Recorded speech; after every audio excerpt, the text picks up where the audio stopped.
A paz do Senhor, meus irmãos. Hoje, dando continuidade no estudo do livro de 2 Coríntios, no capítulo 11, nós vamos estudar hoje a terceira parte desse capítulo. Esse capítulo é um pouco longo e nós dividimos ele em 4 partes. Nesta terça, nós estamos estudando a terceira parte.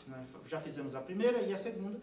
Nesta terça, estamos estudando a terceira parte. E na terça seguinte, nós vamos estudar a quarta e última parte do capítulo 11 de 2 Coríntios. Amém? Vamos orar?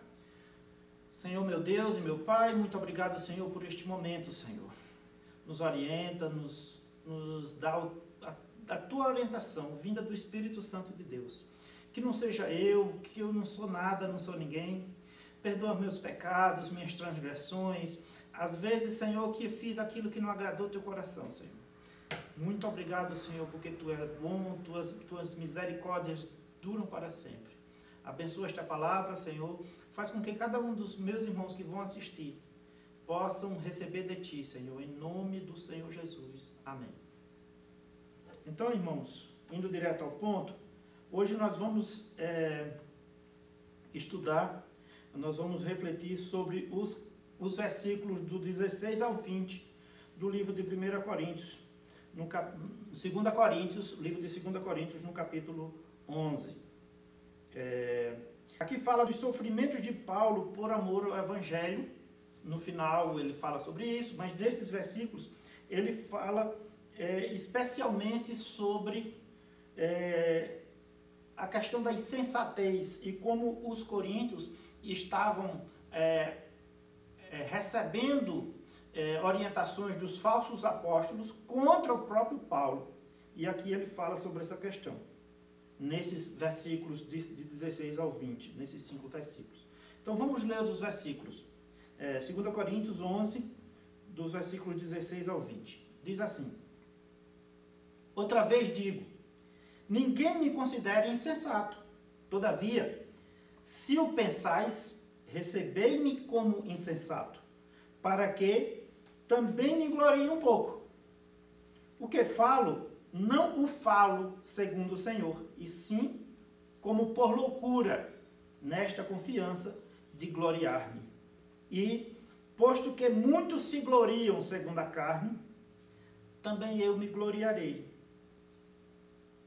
Porque, sendo vós sensatos, de boa mente tolerais os insensatos. Tolerai quem vos escravize, quem vos devore, quem vos detenha, quem se exalte, quem vos esbofeteie no rosto. Veja, o texto, ele é muito duro. O apóstolo Paulo está exortando de uma maneira muito dura, dizendo que os coríntios toleram quem os escraviza. Está falando dos falsos apóstolos, né? Aqui no versículo 1, vamos repetir só o primeiro, ele usa o termo glorie, me glorie, falando de ele se gloriar, ele se apresentar aquilo que ele fez. Ele diz assim, no 16, outra vez digo, ninguém me considere insensato.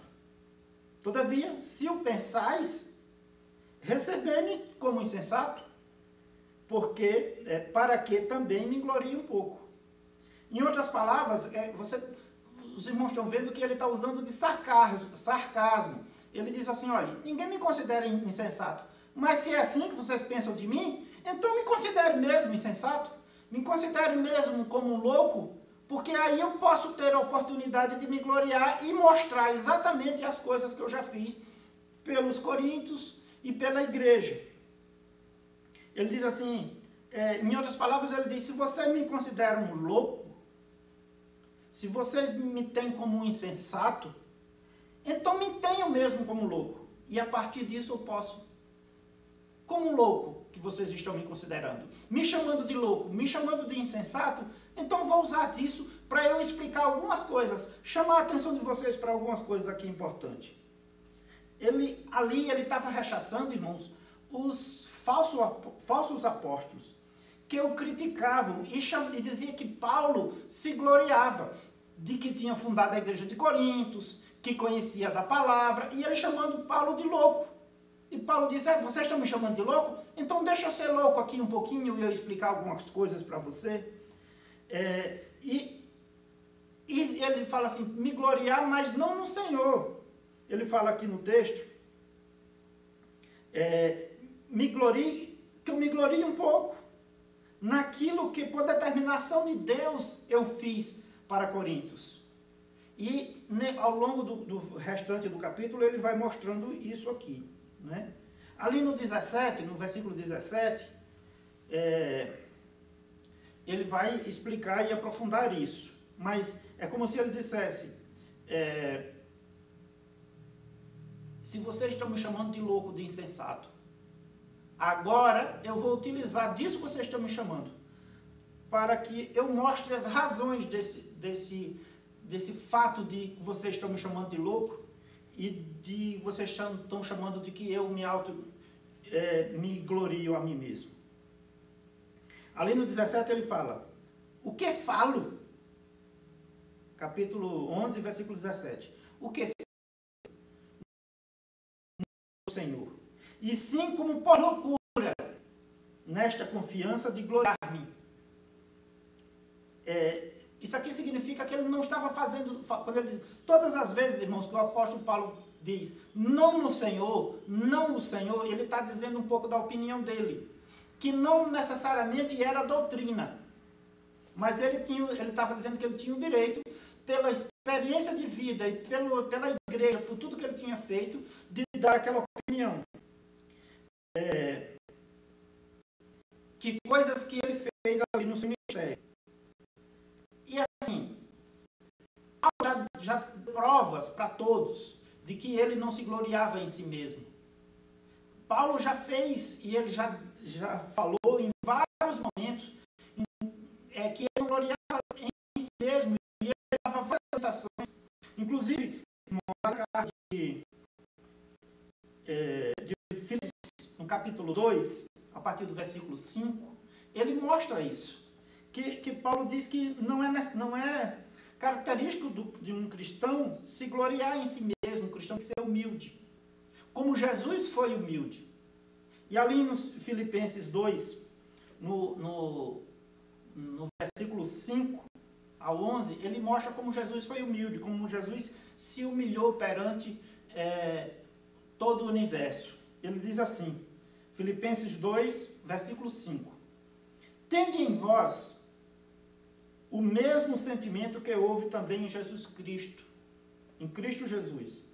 Pois ele, subsistindo em forma de Deus, não julgou como usurpação ser igual a Deus. Antes, a si mesmo se esvaziou, assumindo a forma de servo, tornando-se em semelhança de homens e reconhecido em figura humana. A si mesmo se humilhou, tornando-se obediente até a morte, e morte de cruz. Pelo que também Deus o exaltou sobremaneira, e lhe deu o nome que está acima de todo nome, para que ao nome de Jesus se dobre todo o joelho, nos céus, na terra e debaixo da terra, e toda língua confesse que Jesus Cristo é o Senhor, para a glória de Deus Pai.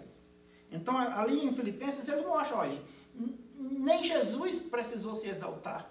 Ele deixou a condição de Deus, ele era Deus, deixou a condição de Deus e se humilhou em forma de homem. Ele deixou a condição de Todo-Poderoso e se colocou na forma de homem, sofrendo todas as angústias, agruras da condição humana, para vivenciar aquilo que nós, seres humanos, vivenciamos no dia a dia.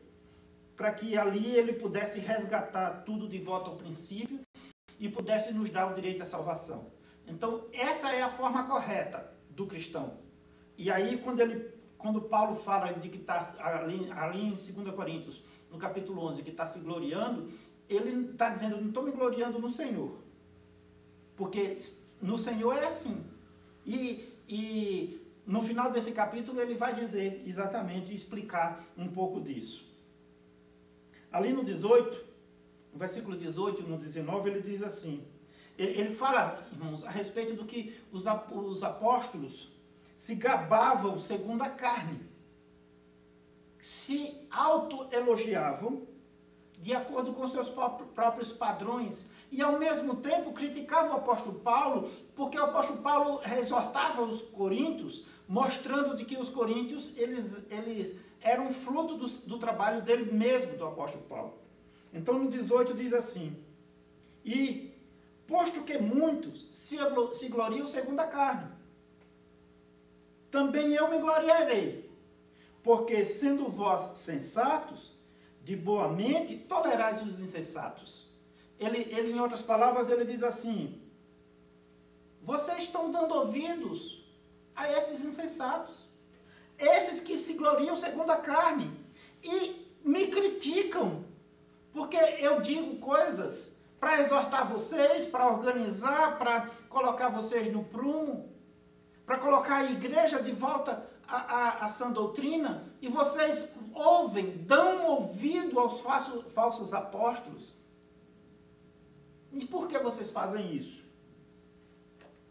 Então, se vocês dão ouvido a esses insensatos, tolera eles, aceitam o que eles dizem, então agora escute a mim. Já que vocês me chamam de insensato, já que vocês me chamam de loucos, e vocês estão dando ouvido a insensatos, então escute a mim. Aí vem o 20,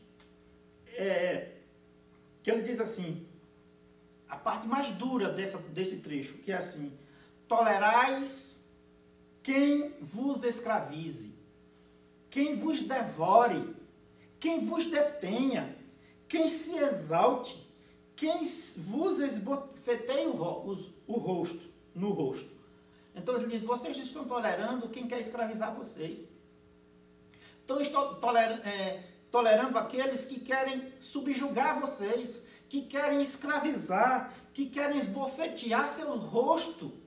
E para isso eles precisam combater a mim, que criei a igreja, que estou aqui, que tenho como pai dessa igreja.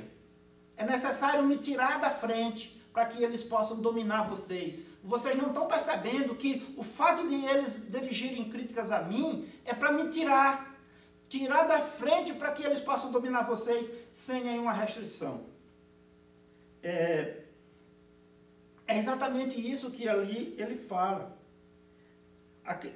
Eles não estavam percebendo que eles estavam caindo numa armadilha, que à medida que o apóstolo Paulo saísse como pai daquela igreja, como aquele que esteve ali apenas para, não somente o construtor daquela igreja, mas ele era um ancião, aquele que poderia orientar na doutrina. E os falsos apóstolos não foram atacar, não foram corroer somente a igreja de Coríntios.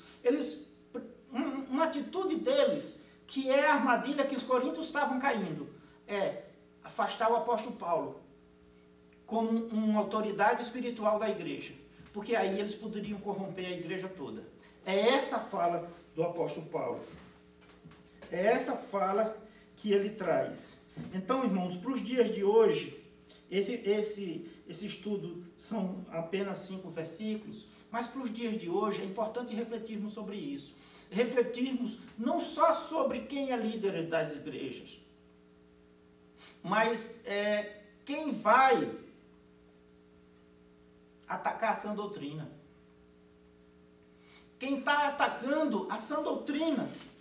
E muitos aparecem com doutrinas novas, atacando os antigos, dizendo de que os reformadores lá, na época de Lutero, eles não conheciam sobre tudo.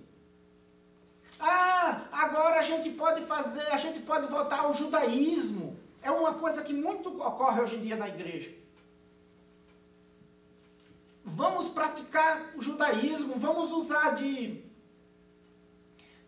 nós precisamos ter chofares nas igrejas, nós precisamos ter usar kippá, usar de mecanismos judaicos, nós precisamos voltar ao Antigo Testamento, ofendendo o princípio da reforma protestante, ofendendo o princípio da igreja primitiva. Não estou falando só da reforma protestante de Martinho Lutero, eu estou falando do princípio da igreja primitiva lá do apóstolo Paulo. que está lá descrito no livro de Atos dos Apóstolos.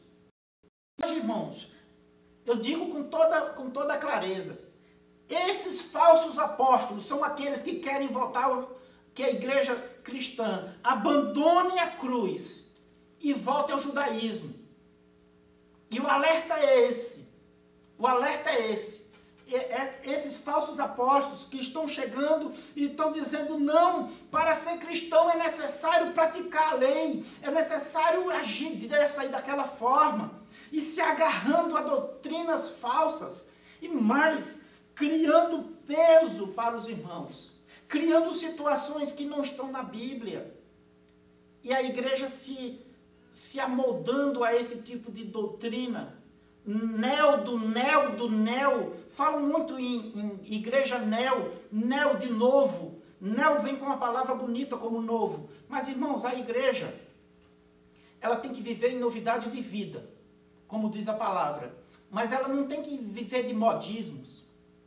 E, irmãos, eu digo com toda sinceridade, assim, com aquilo que nós mais enfrentamos como risco, a novidade, os modismos de hoje, é tentar levar a igreja de volta ao judaísmo. Porque isso foi combatido pelo apóstolo Paulo lá no começo. Isso foi combatido por Lutero lá no começo da Reforma Protestante. Todas as práticas de emprestar poder a coisas. Tem que ter uma toalhinha de não sei o quê, tem que ter um olhinho de não sei o quê, tem que ter ao altar, eu tenho que fazer isso, eu tenho que cumprir tais e tais e tais rituais. E se afastando do verdadeiro evangelho. Porque, irmãos, sinceramente, esses que assim fazem como aqueles falsos apóstolos que queriam afastar a igreja do seu prumo, atacando o apóstolo Paulo. Muitos dizem, não, a igreja que faz estudo é uma igreja que não tem o Espírito Santo. Eles não falam exatamente assim, mas no fundo eles falam assim. Não pode estudar muito. Fulano estudou muito a Bíblia e ficou pirado. Não, irmãos. A palavra de Deus tem uma unção. Se você estuda ela, você cresce como pessoa. Mas as pessoas querem uma igreja completamente entregue de uma maneira onde os membros não possam discernir o certo e o errado. E para discernir o certo e o errado, você tem que ir à palavra. Não é por situações extraordinárias que você discerne o certo e o errado. A palavra diz que o culto é um culto racional. O culto é um culto racional. Ou seja, nós no culto, ao cultuarmos a Deus, não podemos perder a razão. Porque senão, irmão, é magia. Senão é como se fossem amuletos. E a igreja não está aqui para preconizar amuletos, preconizar saídas mágicas, pozinho de pirlim-pim-pim, nada disso. É palavra que transforma, é louvor que liberta, é o Espírito Santo que orienta, é ler e estudar a palavra, é a oração que leva você a uma presença e uma permanência mais próxima de Deus. É isso que a igreja precisa. A igreja não precisa dessas coisas espetaculares, dessas coisas pirotécnicas. A igreja não precisa de tocar um chofar. A igreja não precisa de usar elementos judaicos. Porque ao usar isso, ao fazer isso, nós estamos negando a cruz de Cristo. E Jesus veio para que nós tivéssemos vida e vida em abundância. E a vida abundante aqui falada também é a vida abundante espiritual, de viver em novidade de vida, porque as misericórdias do Senhor se renovam a cada manhã. Amém? Esse é o estudo de hoje. Na próxima terça-feira nós vamos estudar a respeito de todas as agruras que o apóstolo Paulo passou. E tudo aquilo que ele teve que passar, e os coríntios estavam ainda contestando o ministério dele. Amém? A paz do Senhor a todos. Vamos fazer uma oração. Esperamos que Deus fale melhor aos seus corações. Senhor, meu Deus e meu Pai, muito obrigado por este momento, Senhor. Abençoa cada um dos meus irmãos que estão aqui. Nos abençoa, nos protege, nos guarda, nos livra de todo mal, Senhor. Abençoa cada um que vai conectar, cada um que vai assistir esses estudos depois, Senhor. Nos abençoa, Senhor. Abençoa os pastores dessa igreja, o pastor Marcos, a pastora Sônia, a Dani, que sempre está aqui nesse processo, ajudando, contribuindo, sendo essencial. Senhor, que cada um recebam aquilo que o Senhor assim tem para cada um deles. Abençoa, Senhor. Me ajuda a continuar, Senhor. Perdoa os meus pecados.